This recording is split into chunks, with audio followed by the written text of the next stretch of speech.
जय श्री परशुराम मित्रों, मैं हूं आशीष और आप देख रहे हैं विश्व ब्राह्मण परिषद का ये यूट्यूब चैनल।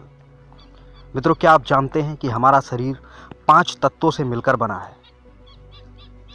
इन 5 तत्वों के बारे में आज हम इस वीडियो में पूरा का पूरा विवरण प्रस्तुत करेंगे। क्षिति जल पावक गगन समीरा, पंच रचित अति अधम शरीरा। पृथ्वी, जल, अग्नि, आकाश और वायु, इन 5 तत्वों से यह अत्यंत अधम शरीर रचा गया है। प्राचीन समय से ही विद्वानों का यही मत रहा है कि इस सृष्टि की संरचना 5 तत्वों से मिलकर बनी हुई है। सृष्टि में इन 5 तत्वों का संतुलन बना हुआ है। यदि यह संतुलन बिगड़ गया तो यह प्रलयकारी हो सकता है। जैसे यदि प्राकृतिक रूप से जलत्व की मात्रा अधिक हो जाती है तो पृथ्वी पर चारों ओर जल ही जल हो सकता है अथवा बाढ़ आदि का प्रकोप अत्यधिक हो सकता है। आकाश, वायु, अग्नि, जल और पृथ्वी को पंचतत्व का नाम दिया गया है। माना जाता है कि मानव शरीर भी इन्हीं पंचतत्वों से मिलकर बना है। वास्तविकता में यह पंचतत्व मानव की 5 इंद्रियों से संबंधित है। जीभ, नाक, कान, त्वचा और आँखें हमारी 5 इंद्रियों का काम करती हैं। इन पंचतत्वों को पंच महाभूत भी कहा गया है। इन 5 तत्वों के स्वामी, ग्रह, कारकत्व, अधिकार क्षेत्र आदि भी निर्धारित किए गए हैं। आइए इनके विषय में जानने का प्रयास करते हैं। सर्वप्रथम है आकाश। आकाश तत्व का स्वामी ग्रह गुरु है। आकाश एक ऐसा क्षेत्र है जिसकी कोई सीमा नहीं है।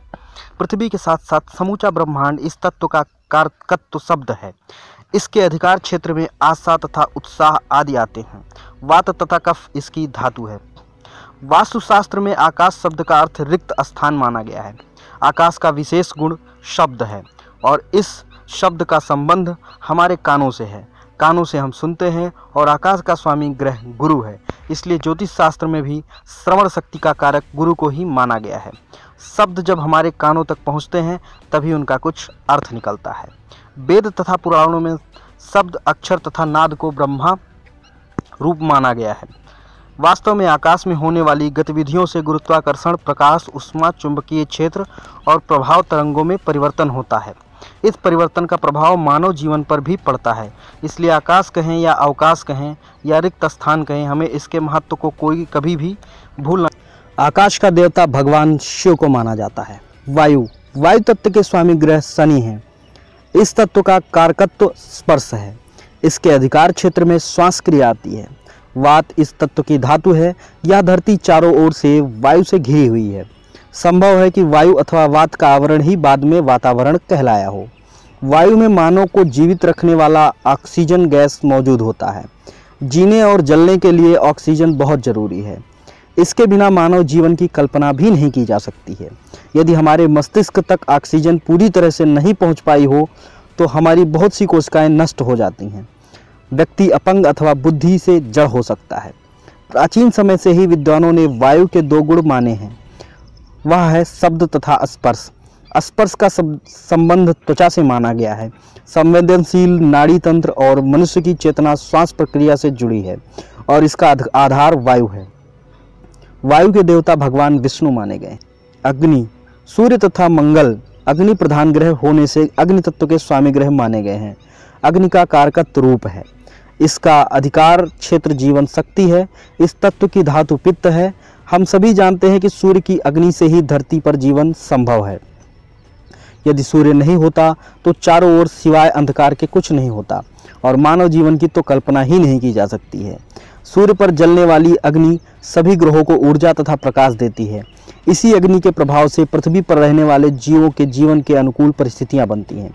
शब्द तथा स्पर्श के साथ रूप को भी अग्नि का गुण माना जाता है।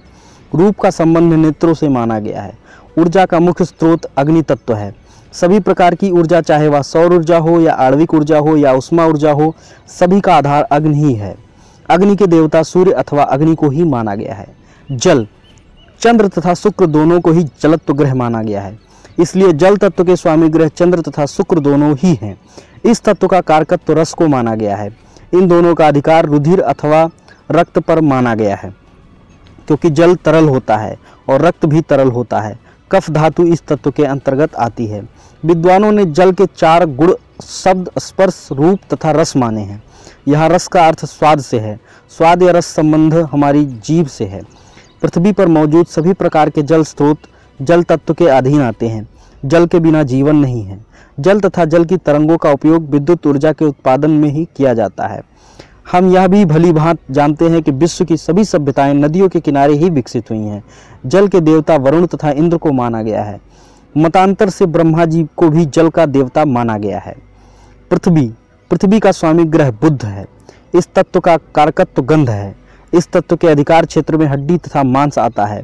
इस तत्व के अंतर्गत आने वाली धातु वात पित्त तथा कफ तीनों ही आती हैं। विद्वानों के मतानुसार पृथ्वी एक विशालकाय चुंबक है। इस चुंबक का दक्षिणी सिरा भौगोलिक उत्तरी ध्रुव में स्थित है। संभव है इसी कारण दिशा सूचक चुंबक का उत्तरी ध्रुव सदा उत्तर दिशा की ओर संकेत करता है। पृथ्वी के इसी चुंबकीय गुण का उपयोग वास्तुशास्त्र में अधिक होता है। इस चुंबक का उपयोग वास्तु में भूमि पर दबाव के लिए किया जाता है। वास्तुशास्त्र में दक्षिण दिशा में भार बढ़ाने पर अधिक बल दिया जाता है। हो सकता है इसी कारण दक्षिण दिशा की ओर सिर करके सोना स्वास्थ्य के लिए अच्छा माना गया है। यदि इस बात को धर्म से जोड़ा जाए तो कहा जाता है कि दक्षिण दिशा की ओर पैर करके ना सोएं, क्योंकि दक्षिण में यमराज का वास होता है। पृथ्वी अथवा भूमि के 5 गुण शब्द, स्पर्श, रूप, स्वाद तथा आकार माने गए हैं। आकार तथा भार के साथ गंध भी पृथ्वी का विशिष्ट गुण है, क्योंकि इस संबंध में नसिका की घ्राण शक्ति है। उपरोक्त विश्लेषण से यह निष्कर्ष निकलता है कि पंचतत्व मानव जीवन को अत्यधिक प्रभावित करते हैं। उनके बिना मानव तो क्या धरती पर रहने वाले किसी भी जीव के जीवन की कल्पना ही नहीं की जा सकती। इन 5 तत्वों का प्रभाव मानव के कर्म, प्रारब्ध, भाग्य तथा आचरण पर भी पूरा पड़ता है। जल यदि सुख प्रदान करता है तो संबंधों की उष्मा सुख को बढ़ाने का काम करती है और वायु शरीर में प्राणवायु बनकर घूमती है। यदि आपको यह वीडियो पसंद आया हो तो ज़्यादा से ज़्यादा शेयर करें।